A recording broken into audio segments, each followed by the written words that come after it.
Սիրելի բարեկամներ, ենթադրաբար Նիկոլ Փաշինյանը հայոց եկեղեցուց եւ ամենայն հայոց կաթողիկոսից իրական վտանգ է զգացել սեփական իշխանության կորստի համար, հակառակ դեպքում նման համառությամբ չէր պնդի, որ Գարեգին Բ-ն պետք է ազատի Վեհարանը։ Եթե Փաշինյանը պնդում է, որ Գարեգին Բ-ն խախտել է իր իսկ կողմից կամավորությամբ ստանձնած կուսակրոնության ուխտը եւ զավակ ունի, եւ ինքը դա կարող է ապացուցել, որ Գարեգին Բ-ն չէր կարող լինել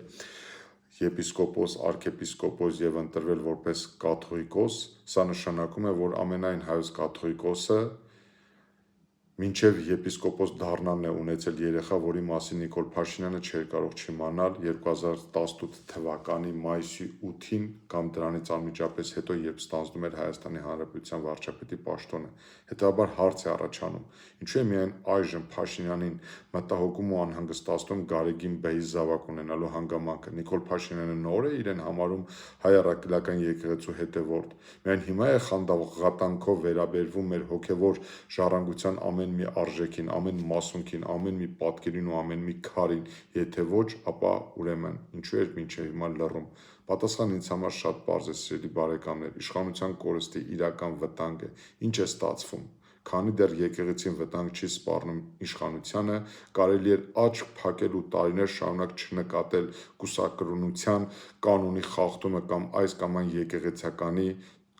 թույլ տված ենթադրյալ ապօրինի գործունեության վրա, բայց սեփական իշխանության կորստի վախը փոխում է խաղի կանոնները եւ իշխանությանը դրդում է փաստորեն հակասահմանադրական քայլերի, ինչը շատ վտանգավոր է,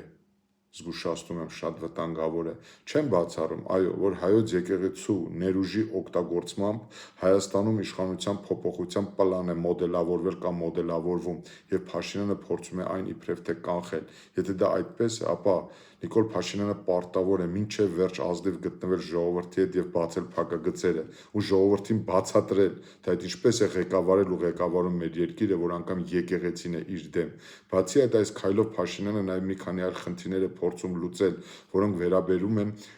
ու աղերսվում են Ադրբեջանի ու Թուրքիայի հետ հարաբերությունների կարգավորմանը եւ խաղաղության հաստատմանը։ Ակնհայտ է, չէ՞, որ այնինչ անում է Փաշինյանը Հայաստանում,